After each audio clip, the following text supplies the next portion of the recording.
اعوذ باللہ من الشیطان الرجیم بسم اللہ الرحمن الرحیم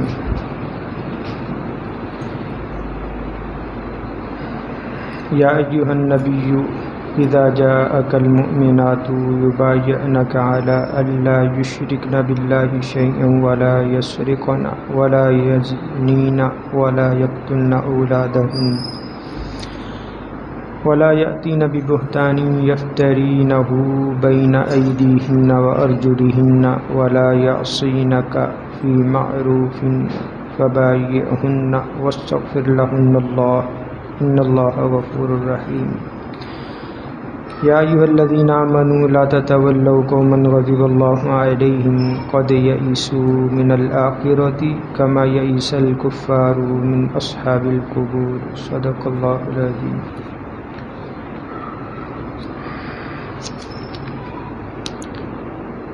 سورہ ممتحنہ کی آخری دو آیات، آیت نمبر 12 اور آیت نمبر 13، ان آیات کے ترجمہ اور تفسیر پر مبنی ہے آج کا درس قرآن. گزشتہ آیات میں اللہ تعالیٰ نے ہجرت کر کے آنے والی جو عورتیں ہیں ان کا امتحان کرنے کا حکم فرمایا کہ آیا مکہ سے مدینہ ایمان اسلام کی خاطر آئی ہیں یا کوئی دنیاوی غرض ان کی ہجرت کا باعث ہے.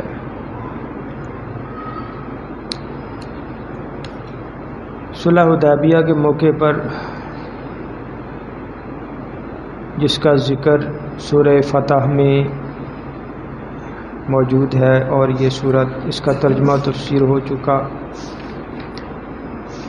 اس میں تقریباً 1500 صحابہ کرام رضوان اللہ تعالی علیہم اجمعین نے نبی صلی اللہ علیہ وسلم کے ہاتھ پر بیعت کی.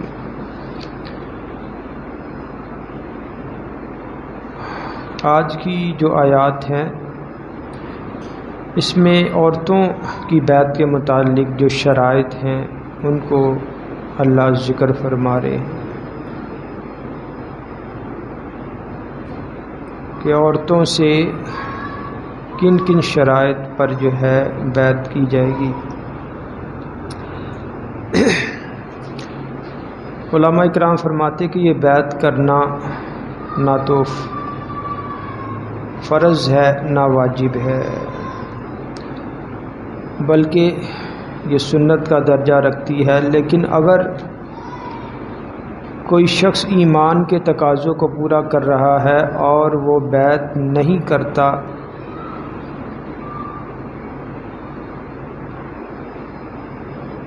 تو پھر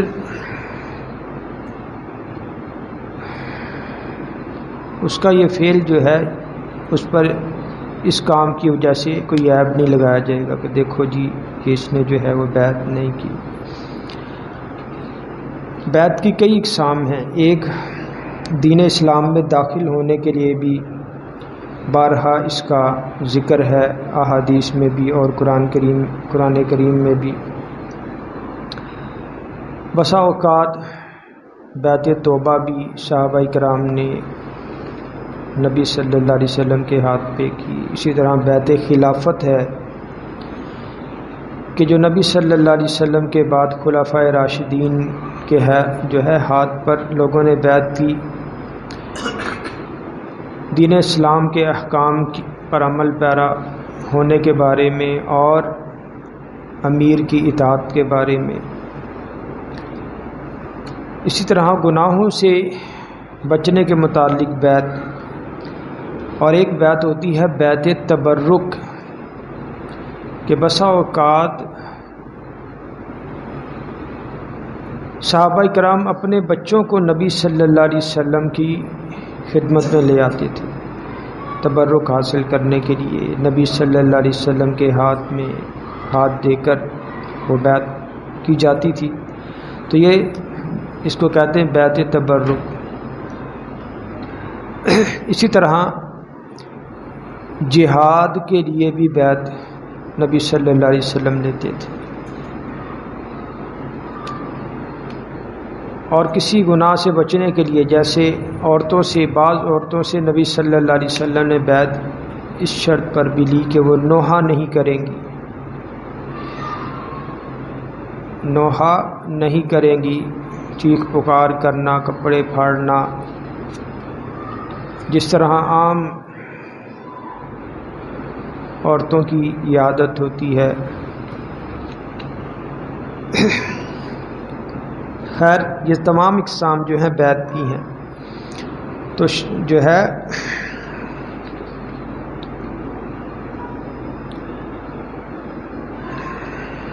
شاہ ولی اللہ محدث دہلوی رحمہ اللہ فرماتے کہ انبیاء علیہ السلام کے علاوہ کوئی بھی انسان تربیت کے بغیر خود بخود درجہ کمال تک نہیں پہنچ سکتا، کیونکہ انبیاء علیہ السلام پر وحی اترتی ہے اور اللہ ان کا براہ راست مربی ہوتا ہے، ان کا استاد کوئی نہیں ہوتا۔ تو مخلوق میں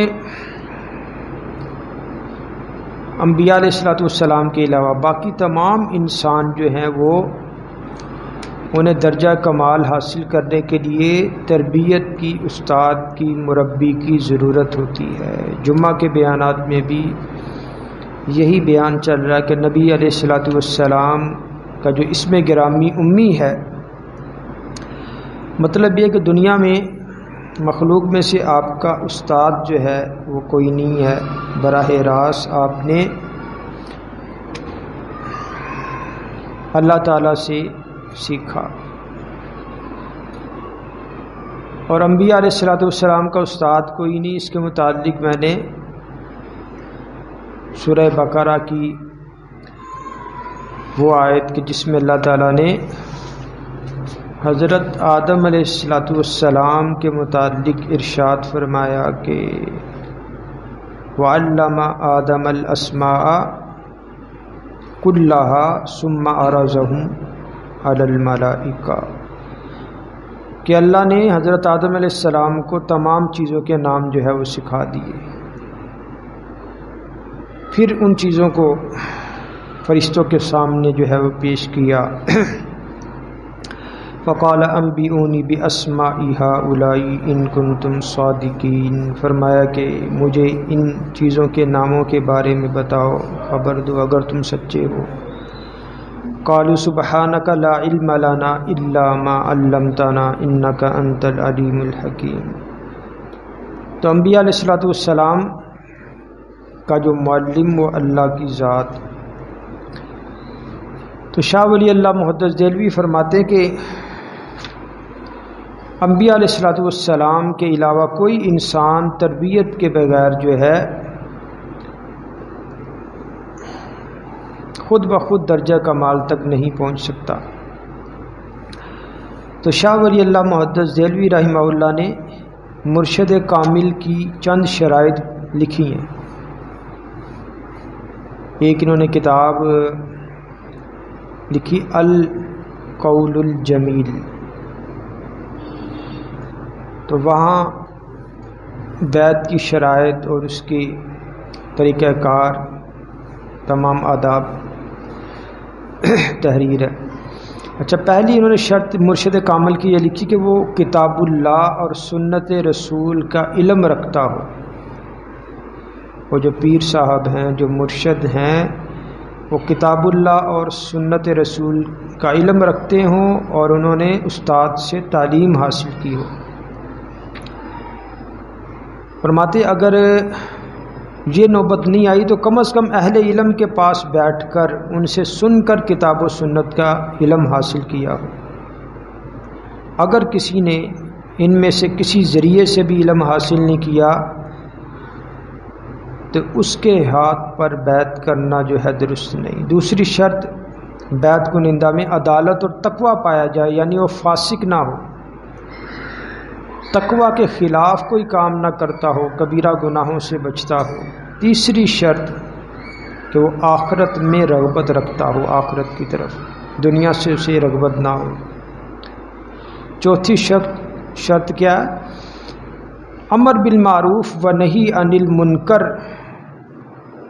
کرتا ہو۔ پانچویں شرط یہ ہے کہ اس نے یہ طریقہ مشائخ اور بزرگوں سے سیکھا ہو، خود بخود پیر بن کر نہ بیٹھا ہو۔ فرماتے یہ 5 شرائط ہیں کہ یہ مرشد اور پیر کامل کے لیے ہونا جو ہے ان شرائط کا ضروری ہے۔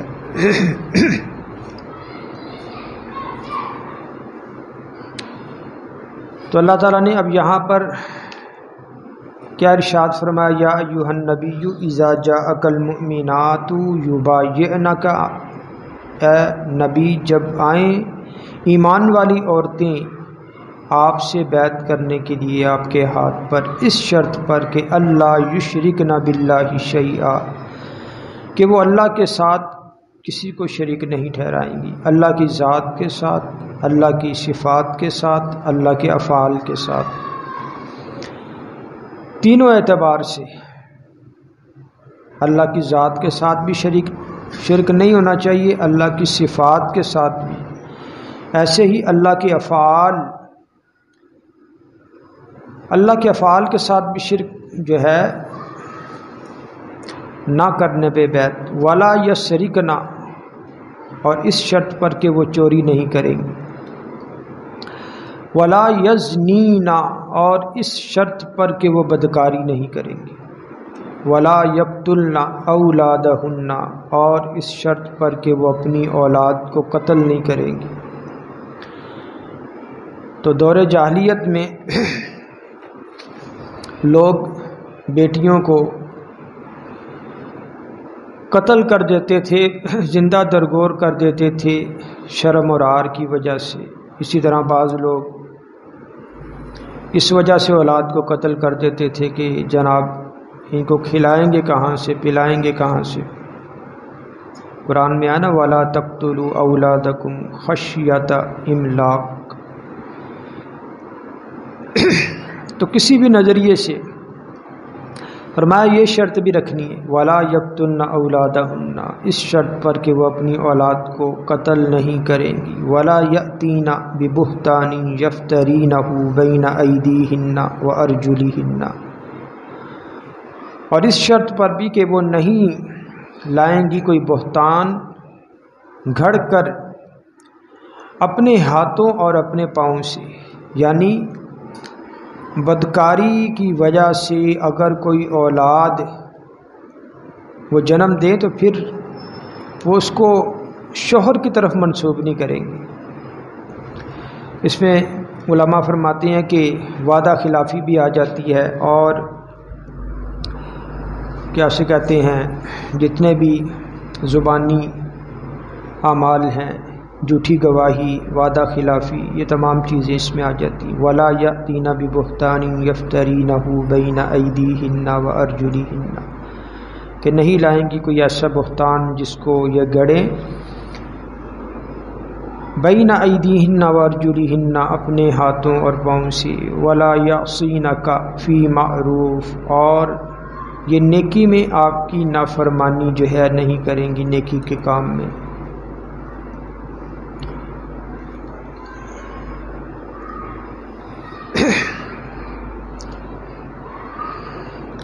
تو نیکی کے کام کو یعنی فرما برداری کرنی ہے تو نیکی کے کام میں کرنی ہے۔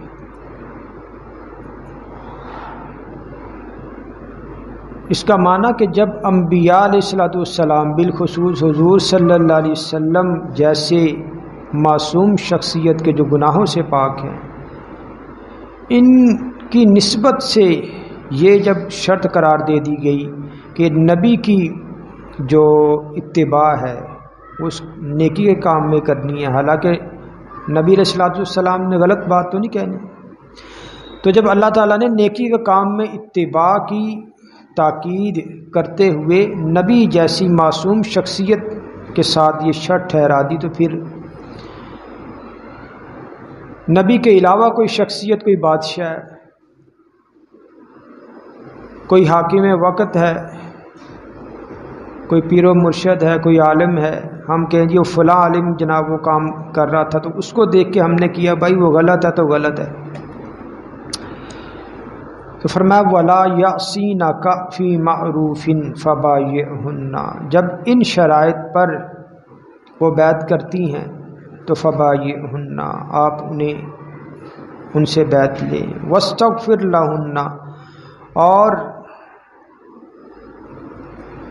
ان کے لیے دعائے مغفرت کریں اللہ سے، ان کی بخشش کے لیے دعا کریں، ان اللہ غفور الرحیم، بے شک جو ہے اللہ غفور الرحیم ہے۔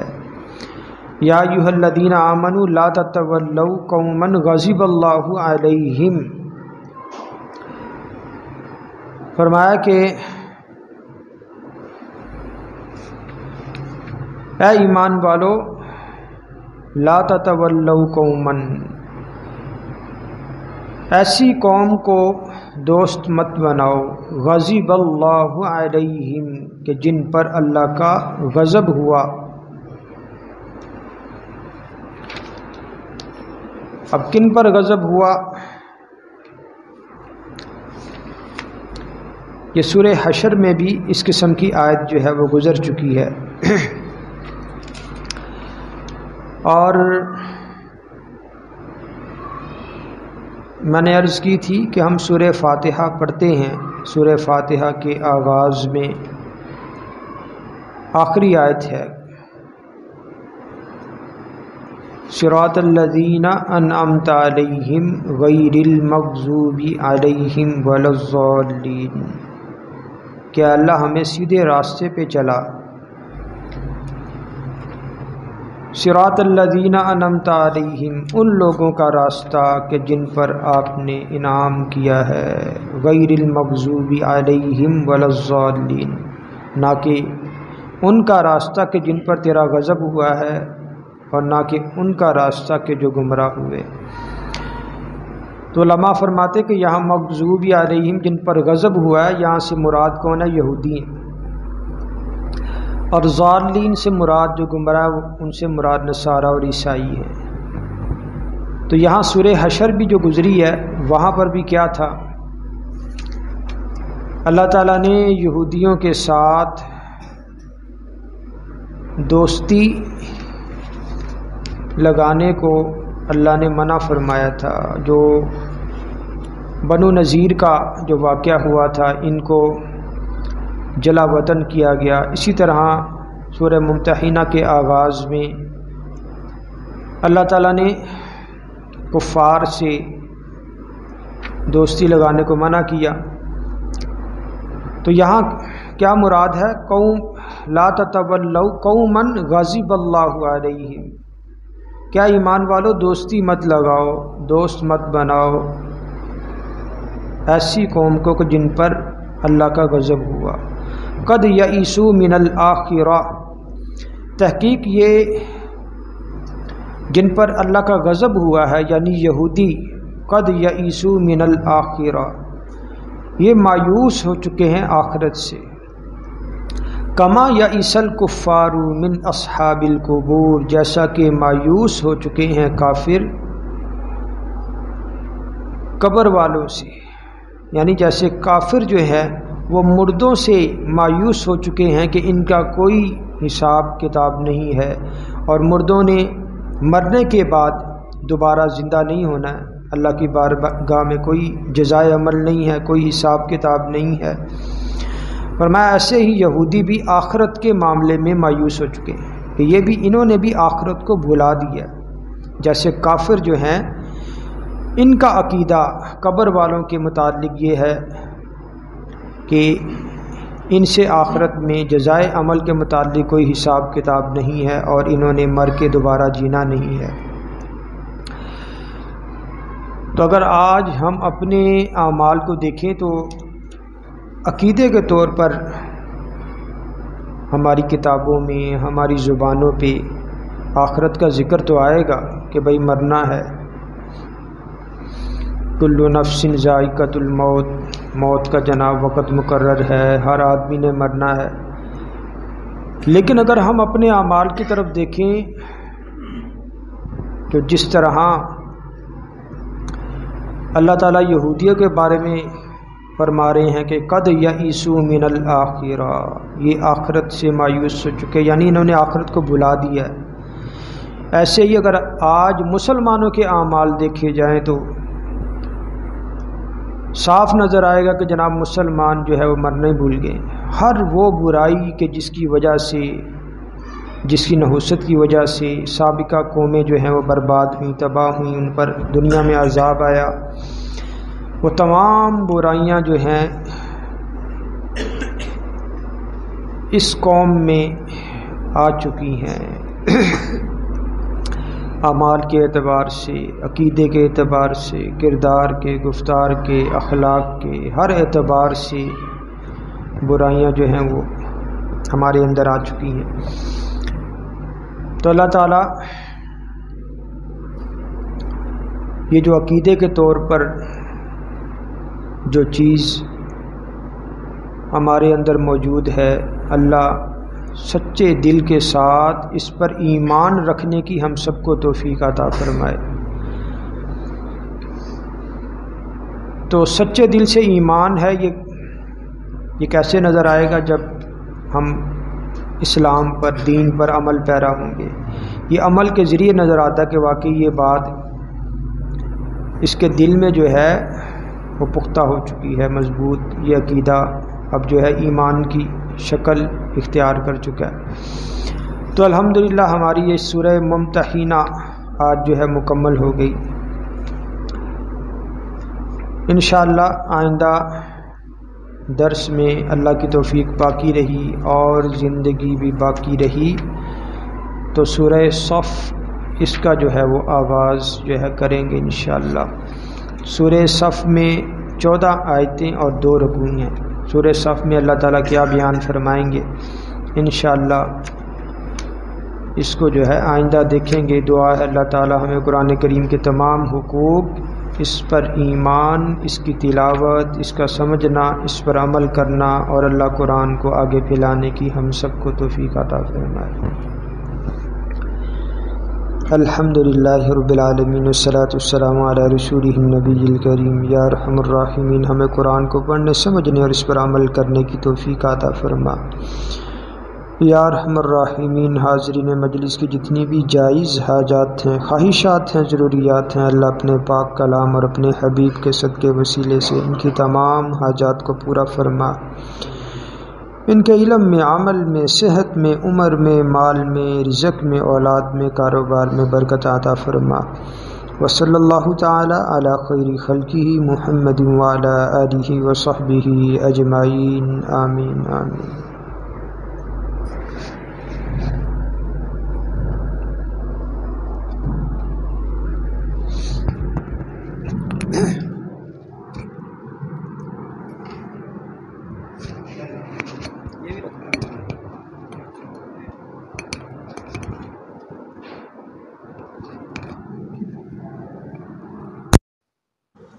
وہ ایمپلیفائر کے اوپر رکھ.